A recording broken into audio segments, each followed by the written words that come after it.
Welcome back to the deep dive.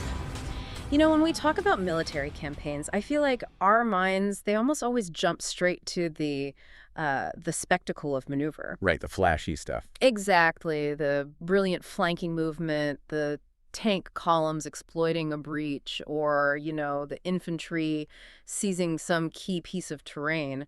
But the truth is that those moments, those successes, they're only possible because of this vast, almost invisible structure that's holding everything up. The unseen parts. Yeah, the organization, the synchronized fire support, and maybe most importantly, the logistics. It's that old saying, amateurs talk strategy. And professionals talk logistics. It really rings true here. It does. I mean, you can come up with the most brilliant plan in the world, but if your system's for fires, for sustainment, for command and control, if that core nervous system fails, the whole thing just collapses. So the real secret sauce, especially in these large-scale combat operations, is the doctrine that governs how all those pieces work together. That's it. That's the whole game. Okay, so let's unpack that.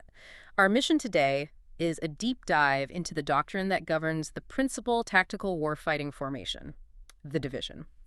We're going to look at how it organizes, how it fights, and really how it sustains itself in what would be a highly contested environment. And we're building this picture from some really foundational sources. We are. We're pulling from Field Manual 4.0 on sustainment operations, Field Manual 3.04 on Army aviation, 3.09 on fire support, the big one, Field Manual 3.I operations, and Field Manual 3.A1 on the maneuver enhancement brigade. And the central concept that ties all of those manuals together, the ultimate goal for the division, is something the doctrine calls convergence. And that's not just throwing everything you have at the enemy. No, not at all. It's the simultaneous application of capabilities from all the different domains, land, air, space, cyberspace, to create and then exploit a relative advantage. And to really get how the division does that, we have to start with this basic structure. So let's start right there, at the basics. In this hierarchy where you have the corps setting the theater and the brigade combat teams doing the close-in fighting, what is the specific job of the division? Well, Field Manual 3.0 establishes the division as the Army's principal tactical warfighting formation. Its primary role is to be a tactical headquarters. So it's not fighting as one single giant unit? Not usually. It's commanding a mix of subordinate units. Usually you're talking 2 to 5 brigade combat teams, plus a whole variety of functional and multifunctional brigades that provide specific support. Like aviation, logistics, fires. Exactly. All of that. So that really makes it sound like the crucial integrating layer. The corps is thinking big picture, operational depth, while the brigades are in the immediate fight. The division is the one synchronizing it all. That's the perfect way to put it. The division is typically the lowest tactical echelon that has all the organic pieces it needs to integrate capabilities from multiple domains. Yeah. That's where convergence really happens. So while the higher echelons are looking at the campaign, the division's job is still just to win. It is. Its core purpose is winning battles and engagements. Because if the division fails in those tactical fights, then all the operational and strategic goals set by the corps they become unattainable.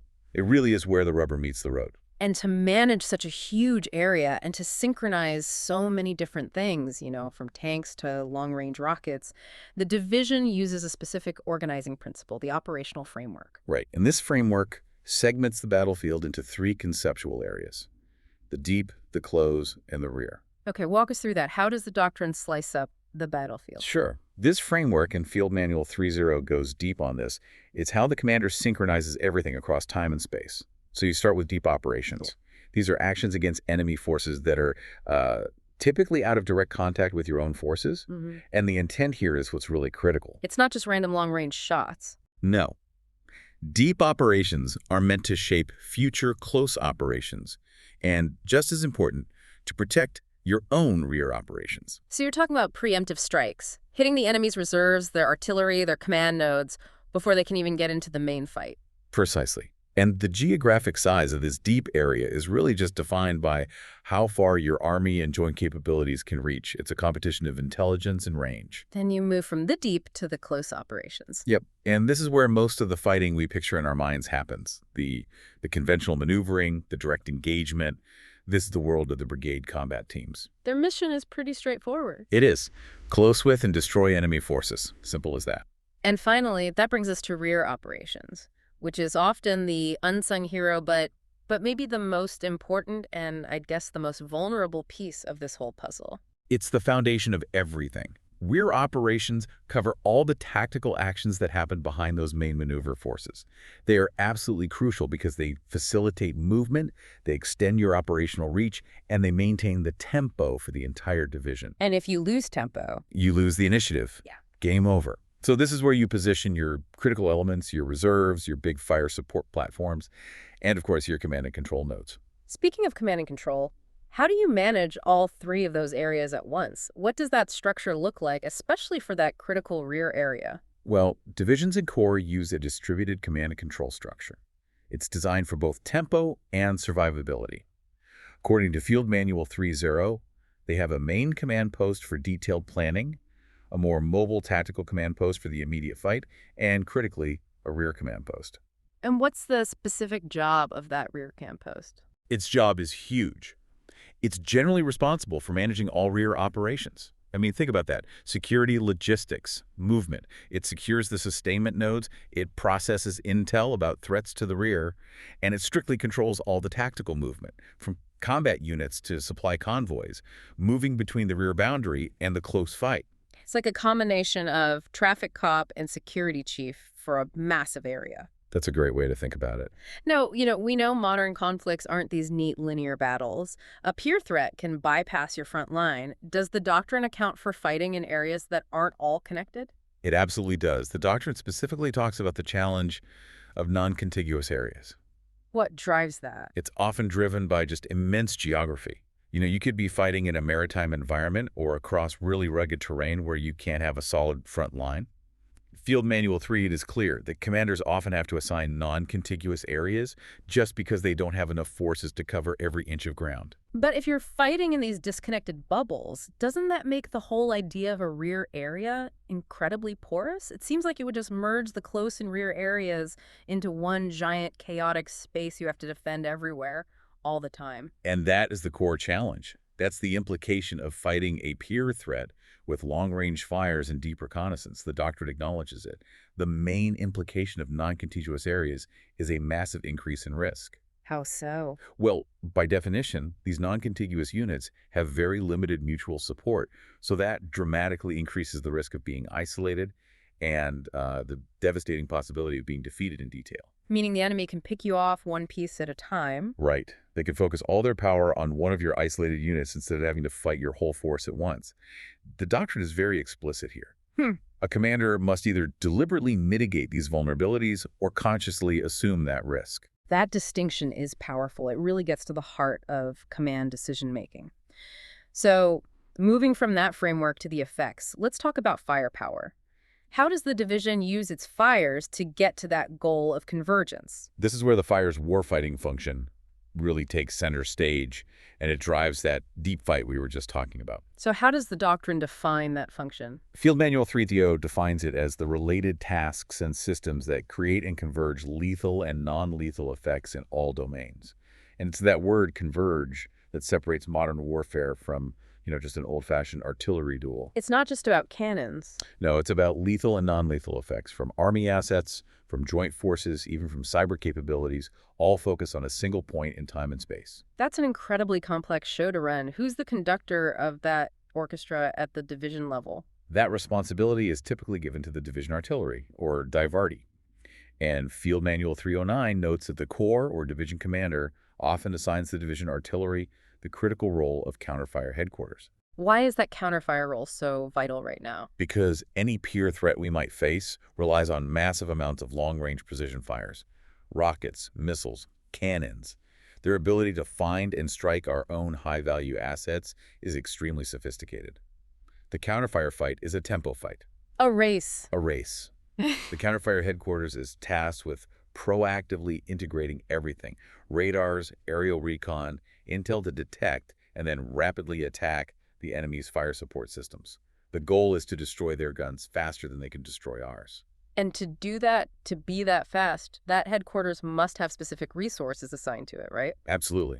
The doctrine says the counterfire headquarters needs high-level resources. That means getting sensor tasking authority from higher, having intelligence analysts embedded right there in the headquarters, and Crucially, getting allocated assets like attack aviation and close air support to go after those deep targets. So it's not an artillery-only job, it's a combined arms fight.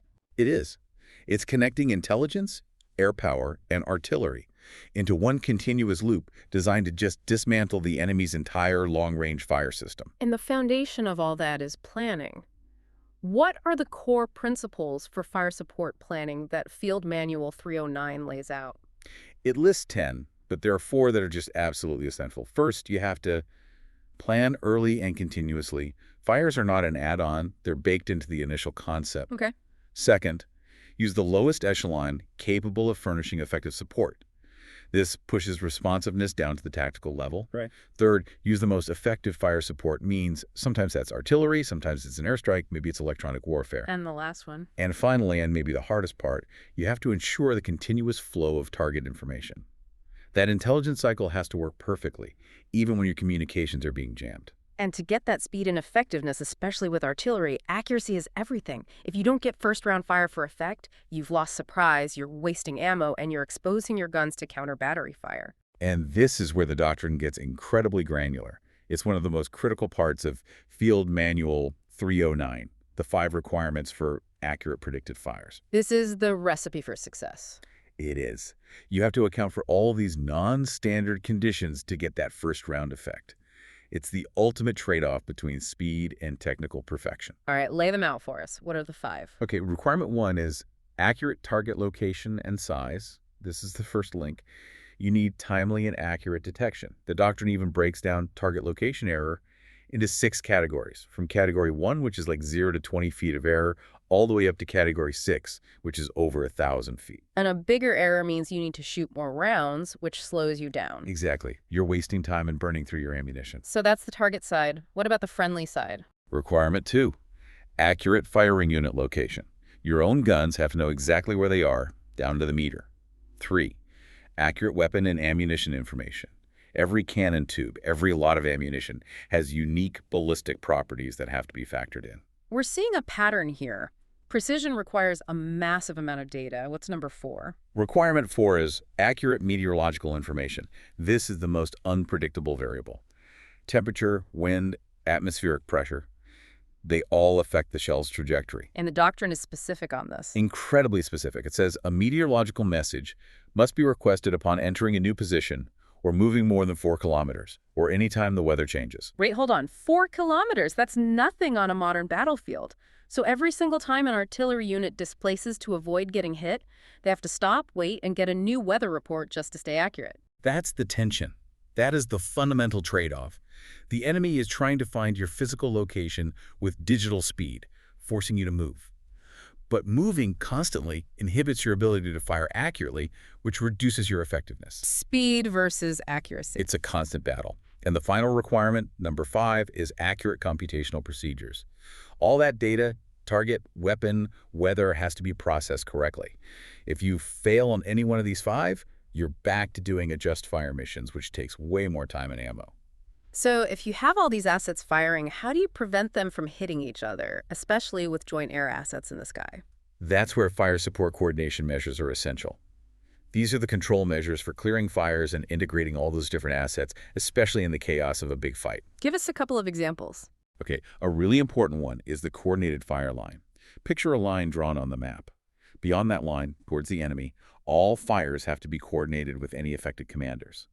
But short of that line, in the friendly area, all fires have to be coordinated with the establishing commander.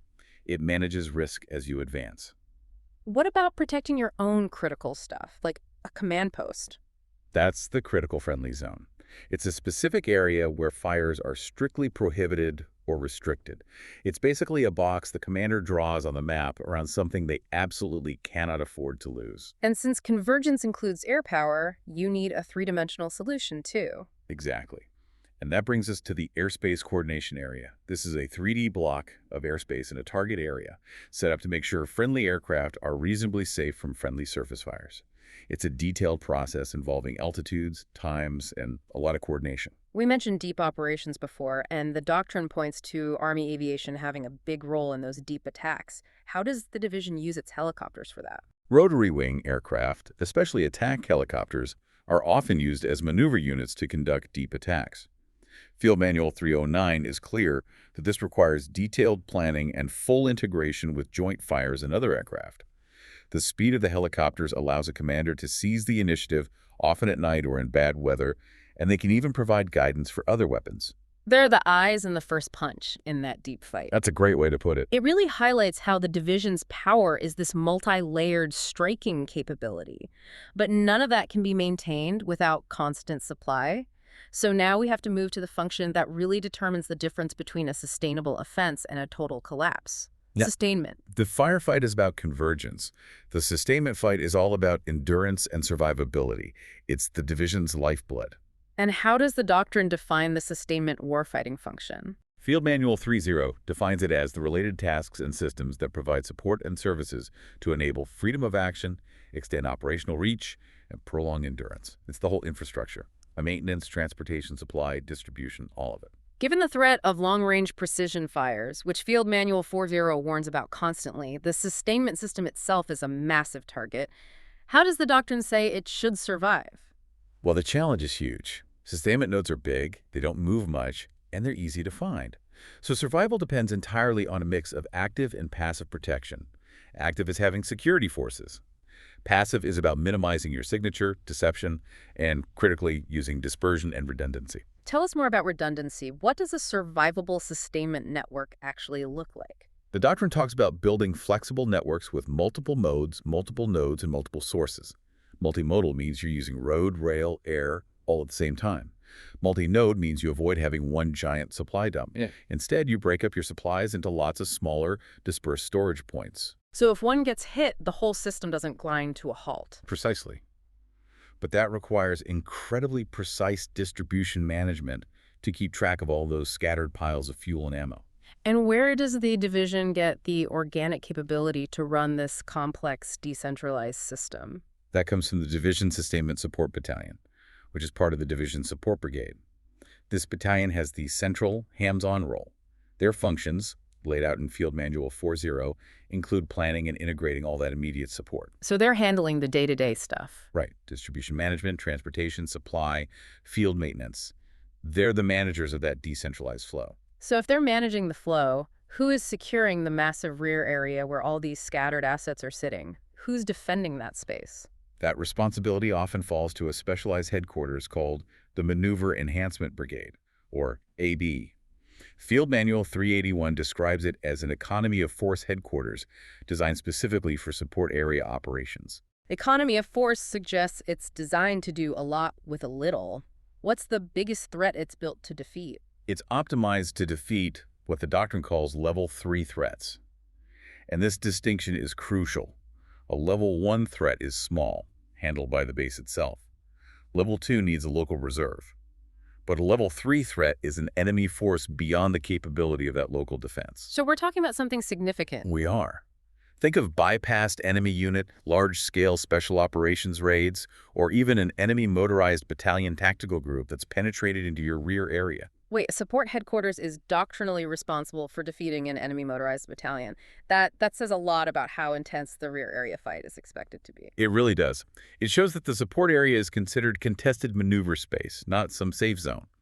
And to counter those threats, the Maneuver Enhancement Brigade uses a tailored tactical combat force. It's a rapidly deployable air-ground mobile unit, often put together from assigned security forces and other retasked units, specifically designed to defeat those level 3 threats before they can do major damage. And to make sure that works, how does the MEB control all these different units? Well, the brigade commander often exercises tactical control, or take-on, over units in the support area for defense purposes. This centralized security control is vital because that commander is responsible for the security of all pennant units. Supply nodes, hospitals, radars, you name it. That must create some friction. Again, the logistics commander is focused on efficiency, getting supplies out, and the MEB commander is focused on security, which might mean halting convoys or changing routes. And the doctrine gives specific fundamentals for how this area security should work. Yes, Field Manual 381 lays them out. It's an economy of force mission focused on protecting lines of communication. And success depends on 5 things. Provide early and accurate warning, provide reaction time and maneuver space, orient on what you're protecting, perform continuous reconnaissance, and maintain enemy contact. That continuous recon sounds like the key. Deny the enemy surprise. It's everything. It's what allows the MEB to preemptively deploy that tactical combat force. And finally, when the fighting is so intense that a unit is just no longer combat effective, the rear area is also where the doctrine addresses bringing them back into the fight, the idea of reconstitution. Reconstitution is an absolutely essential rear area function from Field Manual 3.0. It's designed to restore combat power after heavy losses, and it's divided into two steps. The first is reorganization. This is the quick, immediate cross-leveling of resources within a unit right after a fight to get them back to some level of effectiveness as fast as possible. So if one company is hit hard, you combine the surviving platoons into a smaller but still functional unit right there on the spot. What's the second step? The second is regeneration. This is the deep, intentional restoration. It takes time and resources. It includes major equipment repairs, getting personnel replacements, doing mission-essential training. It's a major effort, usually done in the secure parts of the rear area protected by the MEB. It's a doctrinal admission that combat power isn't infinite. It has to be actively rebuilt. That's right. Okay, so we've established the geography of the fight, deep, close, and rear and covered fires, and the endurance from sustainment. Now let's look at the mobility engine of the division, Army aviation. Army aviation is the ultimate flexible asset. Its value comes from its ability to operate across the huge distances and complex terrain you find in large-scale combat, often filling the gaps created by fighting in those non-contiguous areas. Field Manual 304 really emphasizes domain interdependence for Army aviation. What does that actually look like? It means Army aviation isn't just an air domain thing. It provides capabilities within the land, maritime, air, and cyberspace domains. For example, a helicopter might be used as a forward sensor or an aerial retransmission station to extend command and control. And critically, it is also supported by all those other domains. So the combined arms team relies on aviation for a lot more than just transport. What are the core competencies the doctrine points to? Oh, the list is long, which just shows their versatility. They do reconnaissance area, route, reconnaissance in force.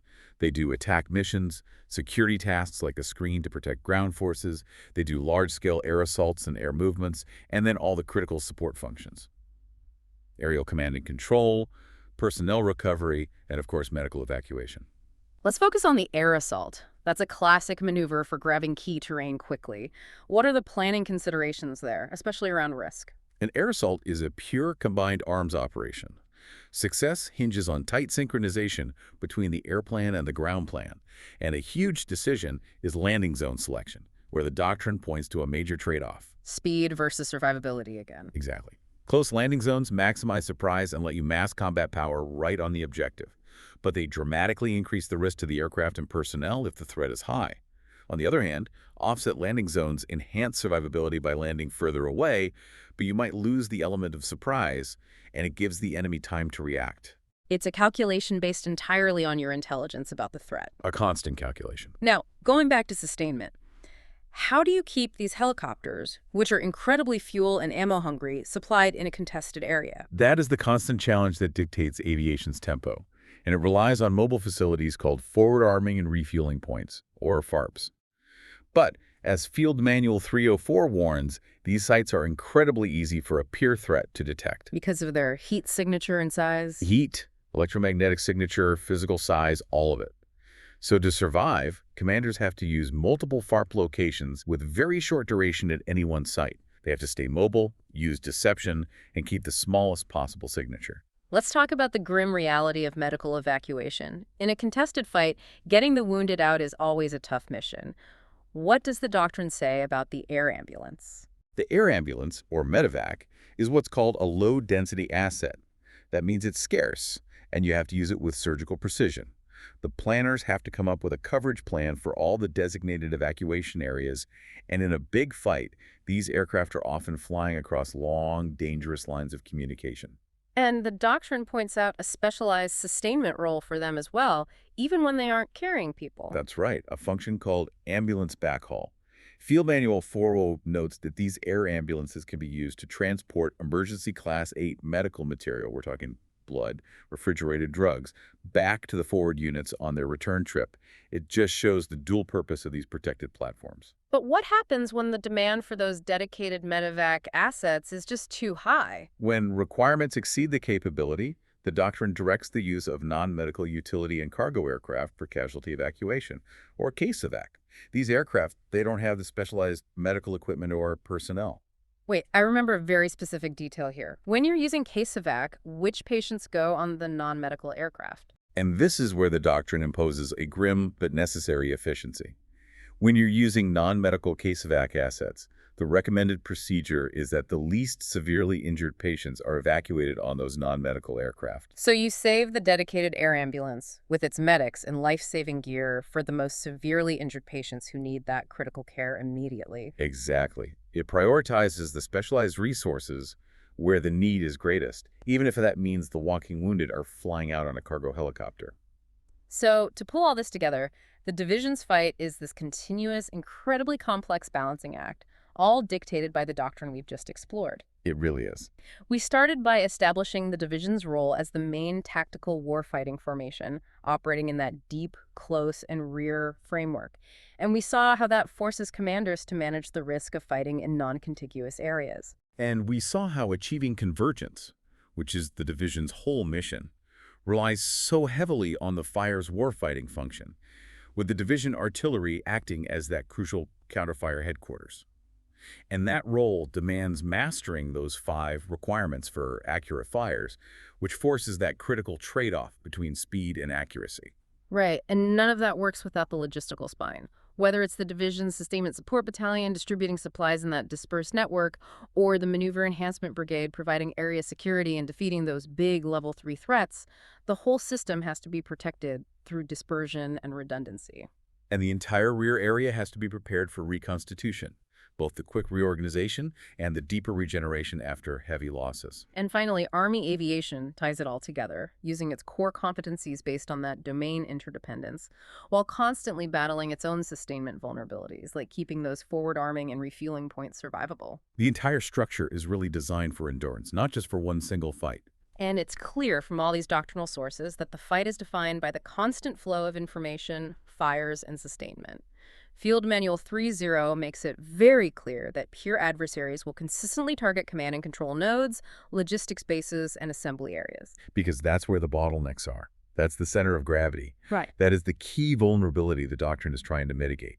In a contested environment, the enemy is using digital surveillance to find those physical assets, the radars, the headquarters, the ammo dumps, and then hitting them with long-range fires. So our forces have to rapidly and constantly disperse those physical assets just to survive. They do. Which leads us directly to the core existential trade-off for a division commander right now. The digital signature versus the physical footprint. Absolutely. That tension is palpable. The division staff wants high-fidelity, shared, situational understanding. That demands high digital efficiency, centralized data, robust communications. But physical survivability demands dispersion, spreading everything out. And that complicates movement, it complicates communication, and it can even increase your digital signature as you try to link all those dispersed pieces back together. So this leaves us with a provocative question for you, the listener, to consider. Since the location of physical assets like radars, ammunition, and headquarters determines protection priorities, and the enemy seeks to exploit digital signatures to target them, how quickly must the division prioritize physical dispersion and the survivability that comes with it over digital efficiency to ensure continuous, sustained combat operations? That is the fundamental trade-off of fighting against a modern long-range threat. That decision dictates the tempo of the entire operation and the level of risk you're accepting across the whole force. If you disperse too much, you lose cohesion. And if you're too efficient, too centralized, you're an easy target. An outstanding and really detailed deep dive into how the division fights. Thanks for guiding us through the doctrine. My pleasure. And thank you for listening to The Deep Dive. We'll be back soon with more critical concepts you need to know.